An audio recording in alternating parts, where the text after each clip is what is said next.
Can you beat Shining Force with only Max? A couple of years ago, I set out to find the best level to promote each character in Shining Force.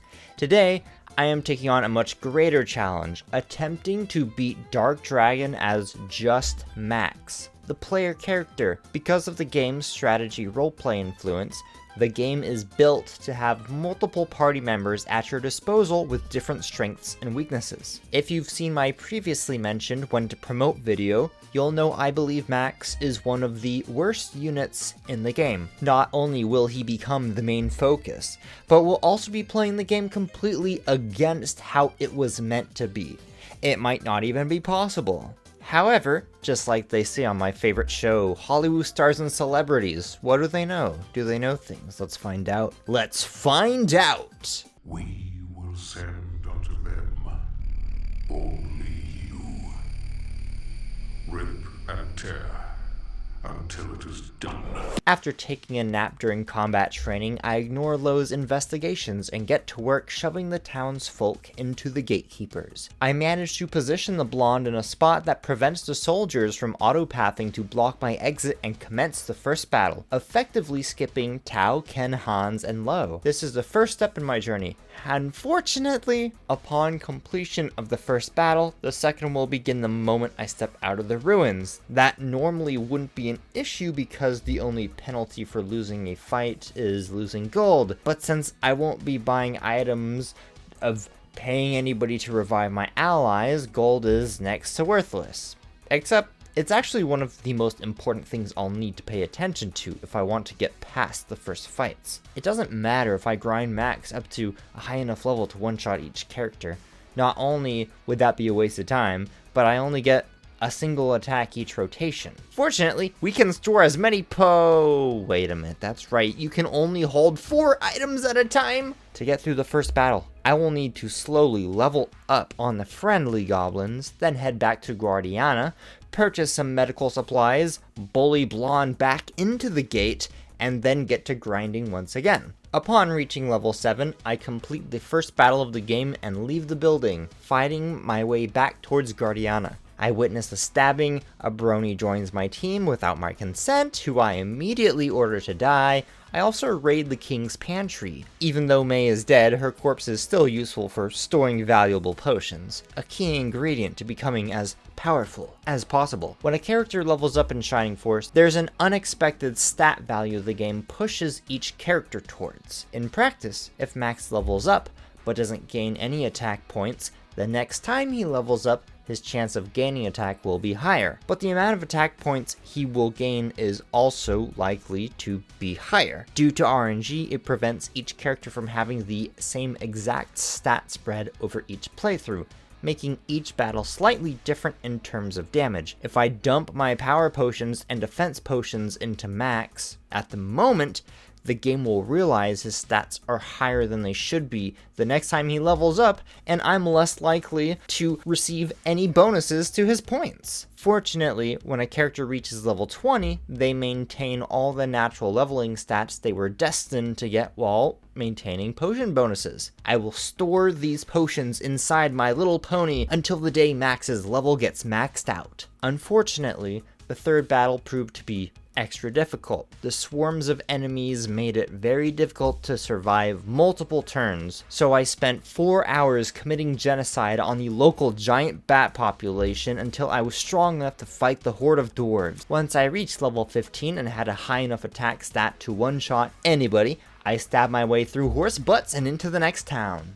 After getting spooked by an old lady, I got spooked by the king's new boyfriend, Kane, who threw me in jail for ruining his bat hunting trip. A talking deer joined my team, against my wishes again. However, he showed me the prison's secret escape tunnel. Not the hole I was hoping for, but I'll take what I can get. On the other side, Kane had summoned more horses, dwarves, and somehow found more bats. I took them all out the same as last time and ordered the deer to sack himself, after which I turned him into a sack. Potion Sack, Chris, I called him. The king apologized for his boyfriend's behavior and told me if I wanted to follow after his endeavors, I should yank the dragon's head chain. After realizing this was not an innuendo, A red-haired soldier with a blue cape could be seen shoving his hand inside a statue's mouth, which made the guards stop and stare in confusion and/or jealousy. The dragon's throat revealed a hidden passage. How many hidden passages are there in this city?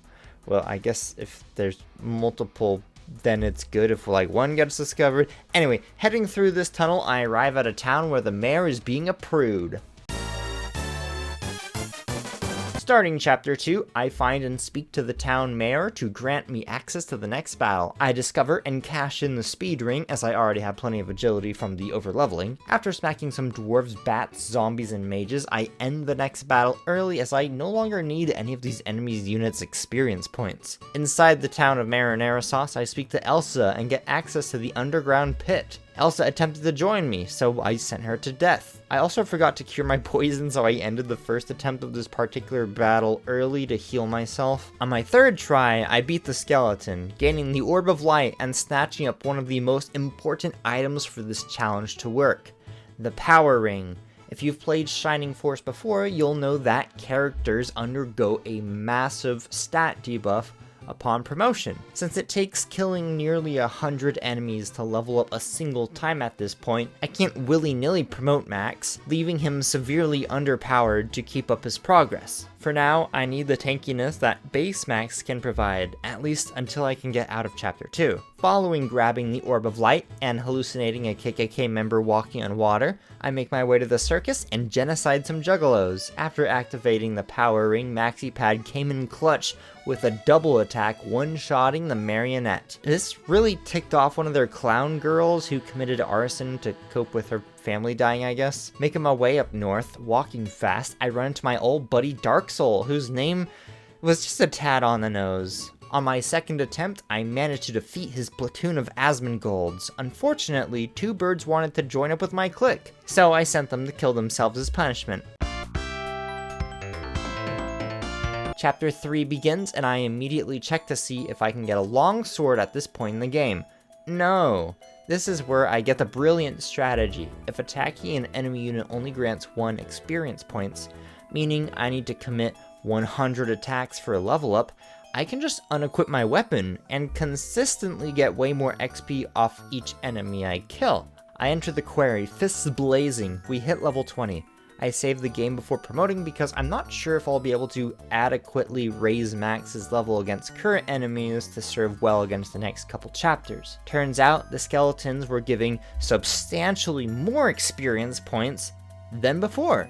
Plus, Max was so overleveled already that the initial stat drop that comes being fresh off the promotion press, it didn't really impact the fight that much, because nothing's better than a double-decker level grinding gaming session. I ground Max out to level 5, I forgot the Master Mage can regen HP, and nearly didn't survive this battle. But Max came in clutch with a double attack, which led to a massive level up. Which I know is giving a case of deja vu, but I don't know, I guess when you play the game this much, it's bound to happen.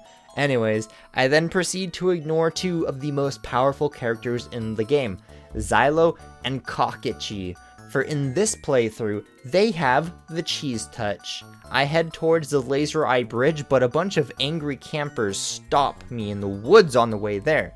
Like Psycho Bill, I gave them the kill, eat their eyes, and punch out their spines. After my slam poetry competition, I watch a purple horsey push a red horse off a cliff. Then I wait for the Laser Eye to kill everybody on the bridge before solo boloing my way towards the big robot and ending Chapter 3. I begun Chapter 4 by talking to an old lizard who wants me to kill him, and then kill his king. I oblige, but before we can do glorious battle, I steal a sword from a very old person. I head into battle, but sadly the horse from the previous chapter somehow survived the fall and followed me, so I made him kill himself, which actually took quite a while. After beating the geezer lizard, I found a steel sword and once again got a small power boost. This is actually kind of meaningless because Max is already one-shotting everything, but the long sword isn't nearly as shiny. And the next battle was a bit of a cakewalk as well. Entering the fortress of or whatever, I was denied access to the docks because I didn't make friends with some loser called Earnest. Honestly, I would rather do without, but I do need his help getting a boat. although I can certainly make him walk the plank later. I quickly ran through the Balbazak fight. Fortunately, he and his sex doll were having a disagreement and refused to heal him till he was near death. This wasn't enough to save him from the wondrous powers of MaxiPad, so chapter 4 was completed with ease. Beginning chapter 5 on a boat and going fast and killing sushi and feeling a little bit lonely until I came across an island. Around the island, I found a magical ice cream temple and killed the cultists hiding inside, which triggers a cutscene. However, I wasn't paying attention, so I go back out and fight more sushi. Hooray! All in all, a very short chapter is what I wish I could say. What happened instead is, before the second battle of chapter 5, I moved my inventories around to rob the king of his healing baths and sustenance loaves, but I forgot to move my healing seeds back into my inventory before the final battle and bled out the poison damage. I forgot to save and had to restart the whole chapter all over again. Ordinarily, this is one of the game's most fun chapters, but since half the units in this chapter can inflict the poison condition, the fear of this challenge being railroaded was very paranoia-inducing. In order to complete the last fight, I hoped I could lure the sea bats over to me first, deal with their evasion, and then take on the conchs and shellfish later to reduce the total number of turns spent with poison, waiting till I was around 10 HP before popping my seeds. I lured the shellfish into a corner, hoping that would reduce the amount of turns they could attack me with, let me buy up just a little bit more HP to complete the fight. Thankfully, rubbing my 2 brain cells together long enough worked out, and I completed chapter 5 on my 3rd try. I woke up in chapter 6, with kiddos found my body and pulled it ashore, saving my life. To pay them back, I head up north to catch a baby dragon. The city up north was mostly empty, but I ran into my old fuck buddy Kane. We touched swords, however that wasn't before I finished leveling Max off on a bunch of gargoyles and golems. After catching the children, their pet dragon, I was invited to dinner with the angry Juggalette from chapter 2. A bunch of people tried stopping me on the way to the gathering, so I killed them all as well. The Michaela fight became a very difficult stop along this journey, where I needed to find the white ring, as this would be useful later, and obtain the Sword of Light. After that, Max came in clutch and one-shot Michaela, and that is a high I will be chasing for the rest of my life.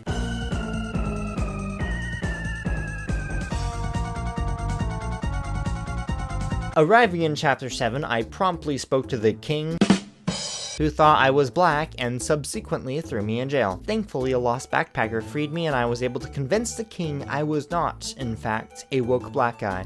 I was actually composed of gender fluid. He ordered me to prove my worth to the kingdom by facing down the AI of ye old people. With my zoomer powers, I was able to completely curb stomp the AI by walking right past them and into the tower, finding spicy peppers and a furry along the way. After taking out the ice worms and Demon Master, I paid Dark Soul a visit and headed back to Prompt for permission to touch Kane's sword again, no homo. The Chaos battle proved to be a much greater challenge than I expected. I had to get lucky and roll the correct damage on the Sword of Light to 2-turn this triad of Torch Eyes, then hopefully not get put to sleep or melted by the ice worms and Demon Masters while taking out Chaos. This ended up taking me 3 attempts to succeed at, though the first one was because Aleph Torsu and Adam all decided to join my team and ruin the turn order, aggroing all the AI on me at once. Turns out, the Ice Worms, Demon Masters, and Torch Eyes doing flat damage back to back to back to back to back. Without me getting a single moment to heal up, I was forced to use the forbidden tech, stat item min-maxing. Whenever you use an item like a defense or power potion, you get a bonus stat of either 1 or 2. By saving the game between each use of potion, you can soft reset over and over to guarantee that you get the maximum amount of bonus stats each time you use them. I was hoping that I wouldn't have to use these until the final fight, but the Chaos battle just proved to be far too difficult for me to hold off on using them any longer. Somehow, on my 6th attempt, Chaos was aggroed separately from one of the Demon Masters and Minotaurs, walking down all by himself, allowing me to solo him with ease. I don't know what this lapse in enemy AI was, but as I say, don't look a gift robot in the mouth, just kill it. After paying another visit to the Lady of the Lake and earning Excalibur, the Chaos Breaker, I head south for my grand finale against Dark Soul. A couple skeletons and other stuff attempted to block my path, but they didn't have enough flat damage to stop me.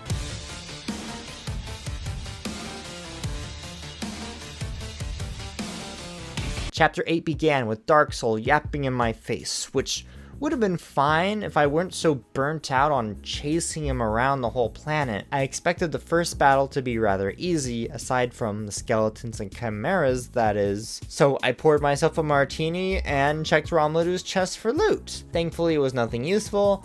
Otherwise, I'd have to rethink my battle strategy of slowly running at everything one at a time. I was, however, not expecting to one-shot my first Chimera. After years of my characters getting blown to bits by Chimeras in single turns, it was finally my turn, and that's now a high I will be chasing for the rest of my life. Unfortunately, I was injected with double-shot fire mold and forced to start the battle all over again. After a mechanical keyboard reference, I dove back into the fight. Unfortunately, these chimeras evade my attacks like 50% of the time, so I was forced to attempt this battle 5 times. After laser sorting my way through the rest of my opponents, I walked up to Romladu and killed him. He's also like the first character to do more than 1 damage to me in not flat damage, which is really impressive, but his attack stat was 93 after all. But you know, mine's 95, so in the words of Jeff Manning, no contest. That's a Smash Bros. Melee reference. By the way, I just walked away from the robots and they just didn't know what to do. Just in case you were curious on how I handled the flat damage from them, yeah, the AI just goobered up. Anyway, he then gave a small speech about some doomed runes and I had to go save them or something. Following that, I raised the temple, teleported inside said temple, then got into combat with 3 non-binary magical heads. I would say I enjoyed the fight, but on my first attempt, I didn't land a single hit for 7 turns in a row. I was not kidding when I said they evaded more than 50% of the time. Instead, Max was slowly melted into a pile of bubbling fluid. It took me an outstanding 8 attempts to go get past the 6 Chimera and 3 blue dragons, mostly thanks to spamming the white ring, which left me confused as to how it remained unbroken. I guess my luck is finally getting turned around after spending 5 hours fighting chimeras on repeat for nothing. I broke down Colossus Looksmaxing statue just in time to stop Dark Soul from summoning Dark Dragon, or so I thought. Not realizing the epic foreshadowing I involuntarily signed myself up for, I laser sword my way over to him and kill him with rather ease, only to be met by an act that 3 decades after this game's release would only be described as pulling a Ketheric Thorn. After Dark Dragon was summoned, I spent the next 12 minutes guarding holes in the ground till it was safe to let them be. And by that I mean skeletons were popping out of them and I need to clear them out in order to safely perform cephalic removal surgery on the dragon. Now, I'm not sure how to feel about Max's increased double attack frequency against Dark Dragon, given how easy of a boss fight it was, but the final blow attack does feel pretty amazing. Also, I have no idea how Lo and Ken got to the other side of the world, especially since I went so far out of my way to avoid recruiting them. Although it does hit difference to see May scream Maxipad across the ocean. If you want to see a Shining Force no promotion or no items challenge, then hopefully they don't take like 42 hours to complete like this one. Give this video a subscribe or something. Other than that, peace.